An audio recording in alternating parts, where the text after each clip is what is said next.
So ayan mga kabayan, meron na naman tayo nasundan sa umagang ito. Napakasipag na ate. Meron siyang nilalako. Ayan, ano kaya yung nasa likuran niya? Hi! Hello! Pwede ba kita madisturbo? Ha? Pwede. Anong pangalan ni ate? Agustina. Si nanay, si ate Agustina, anong daladala nyo? Ha? Aguroy? Aguring? Agurong. Agurong? O sige, bababa ako ha. Titinan ko yung paninda mong agurong. So ayan po mga kabayan, binabaan natin at pinara natin si ate. Ate Agustina, kumusta? Ganun po. Pwede ba makita yung paninda mo? Opo. Ayun. So ito ang paninda ni ate. Ah, suso. Di ba? Tama? Opo. Suso. Ibang tawag pala dito no, agurong. Suso, ala ang sarap naman ito, ang lalaki. Ano to, puro suso ate Agustina? Opo. Magkano naman ang benta dito sa isang ganito, sa isang lata?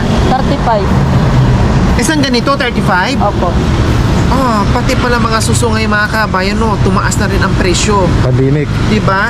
Dati kasi yung bintahan nila, yung parang isang malaki, Oh, salok.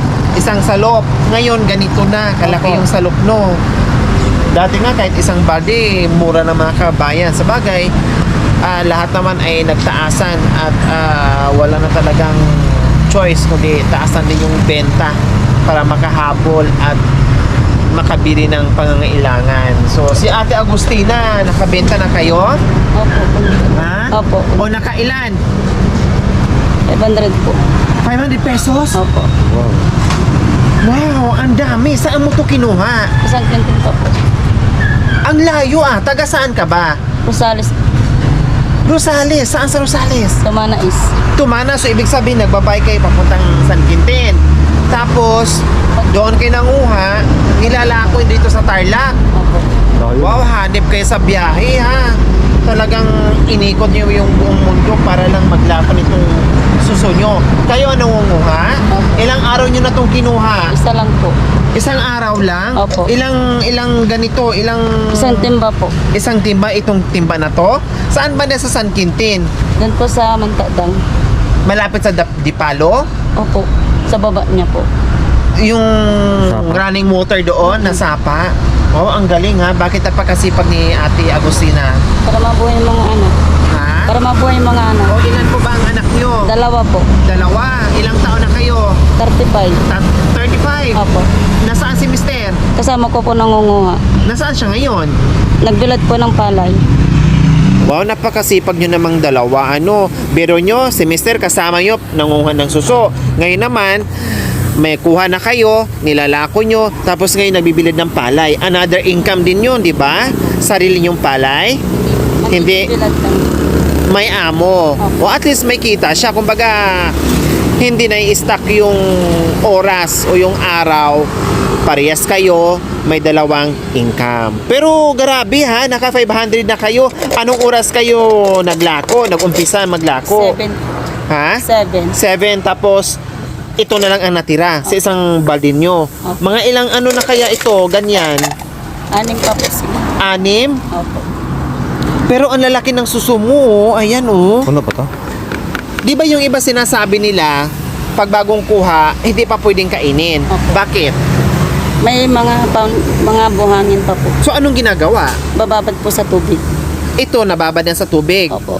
Tapos pag nababad sa tubig, anong mangyayari? Malinis po yung loob. Bakit malinis? Nailalabas niya po yung mga buhangin.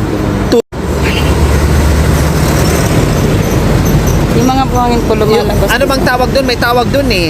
May tae. Pinapatae. Opo. Pag ganon. Pagkatapos tumae, Pwede na pong iluto. hindi pa. Linisan pa yung quick niya. Hindi. Siyempre pag tumae, anong kasunod ng tae? Ugasan. Iihi pa, di ba? Hindi na. Pinapatae at pinapaihi pa bago lutuin. Hindi na yan. Ay, hindi na iihi? Hindi na. Oo, talagang pinapalabas na yung buhangin. Opo. So ayan po mga kabayan, talagang sa panahon ngayon kailangan natin magsipag, no, dumiskarte tulad ni Ate Agustina. Biro nyo mga kabayan, hindi biro po ang manguha ng suso dahil marami din ang kumukuha. At the same time, ang layo ng kinukuhaan ni Ate Agustina sa kagustuhan niya na meron siyang pera, magkapera at kumita para sa pamilya. Kaya hindi niya tinitiis mga kabayan, hindi niya iniinda yung init from San Quintin, ay from Rosales to San Quintin to Tarlac. Napakalayo ng inikot niya, nakabike lang. At ang init-init ngayon. At after nito manguha mga kabayan, hindi rin basta-basta mabenta, no? Kasi halimbawa, kung manguha ngayong araw, then kailangan pang ibabad sa tubig, paluluwain pa, pataihin pa, bago nila ibenta. So, ganun po kasipag at syaga si Ate Agustina. O, diba? So, anong loto? Anong loto nito Ate Agustina? Gata po. Gata? Opo. Yun ang the best niya para masarap kainin. Yun yung the best na luto dito sa Suso. Opo. Wow! At isa pa mga kabayan, kumita si Ate Agustina, at the same time, meron na siyang pang-ulam. No, ito na rin siguro madalas ang ulam nyo. Opo. Pag hindi naubos, talagang ito ang uulamin nyo. Opo. Oh. Pwede naman pag halimbawa ay magsawa, siyempre hindi naman araw-araw o oras-oras yung ganito yung ulam mo, lalo na pag may mga bata. Siyempre yung mga bata naghahanap din at gusto rin makatikim ng ibang ulam. Pag naibenta to lahat, may pambili ng bigas at may pambili ng Pagkain. ibang klaseng ulam kasi hinahanap ng mga bata yan. Bukod pa riyan, malaking tulong mga kabayan, 500 o maka 600 ka, wala ka namang puhunan, malaking income yun, di ba?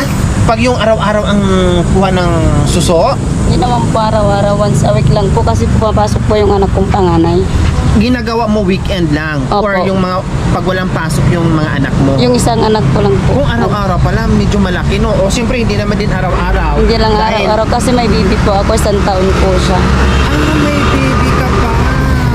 So talagang sinisingit mo lang, gumagawa ka lang talaga Opo. ng paraan. Wow, super sipag mo naman, Ate Agustina. Ako'y lalong napahanga sa iyo. O di ba po mga kabayan, sabi ni ate, may baby pa siya, 1 year old. So sinisingit lang talaga niya ito. Gumagawa lang talaga ng paraan para kahit paano mahabol yung gastusin sa araw-araw at doon sa anak niyang nag-aaral. Okay? Ate Agustina, dahil sa kasipagan mo, mapalad ka sa tanghali ito dahil meron kaming surprise sa inyo. Papa! Hindi pa yan.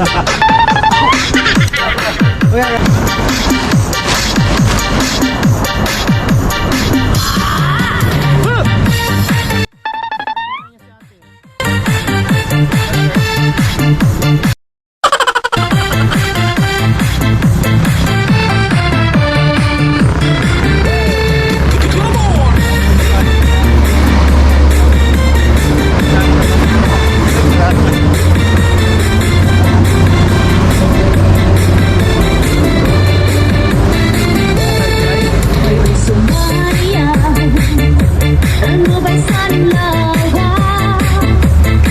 Kung natalikon ay pakiduk-iduk ang agad. Itik sa di makasikip, lapit sa di mamakulong. Labi na ang punta sa ang tukaw. Okay.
Mga kababayan natin na patuloy sa pagsisipag, sa paghahanap ng buhay, So ito yun, napapawi yung kanilang pagod, no?